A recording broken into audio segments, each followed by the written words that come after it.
Good day. My name is Dr. Tanya Thornton, and I'm the principal for Delta Point Solutions, a consulting firm focusing on emergency management, public safety, and critical infrastructure. I'm very excited about sharing some material with you this fall in the Encore Learning class.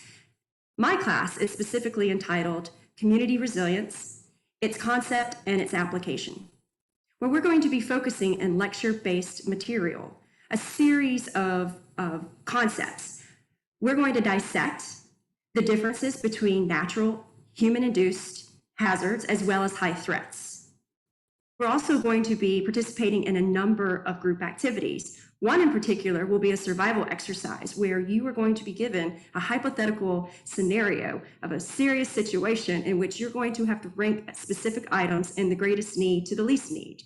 Then you're going to come together in groups and you're going to have to unanimously, again, rank those. Then I'll share some expert answers and we're going to dissect how well you did individually as well as assigned as part of your group. We're going to have some external readings and we're going to do some dissection of specific cases, specifically the 2008 San Diego wildfire, the 2005 Hurricane Katrina, and the 2010 Deepwater Horizon oil spill. Because it's important for us not only to learn about the differences in these hazards, but specific cases that represent the variety of the hazards that we face on a very real and very daily basis.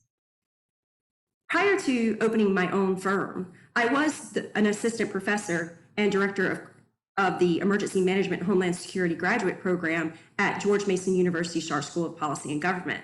That is when I first learned about Encore Learning and got very excited. Since then, I've stepped back into the world of community of practice because at the end of the day, we have to bridge this gap between scholarship and the academy and our communities of applied learning and practice.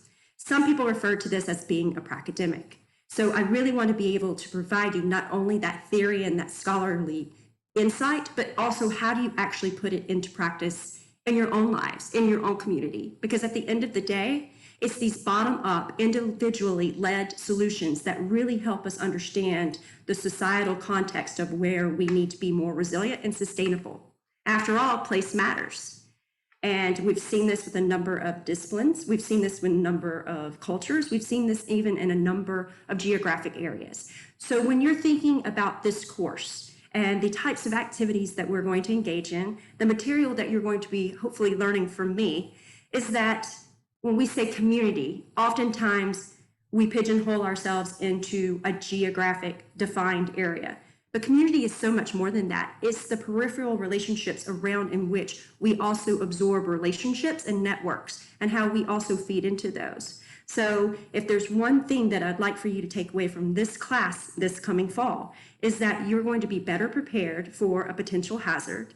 You're also going to know how to engage in your network and relationships, but you're going to build those ahead of time so you don't worry about having to know where to go and who to ask thereafter, because it's always better to be prepared than to always rely on response and recovery.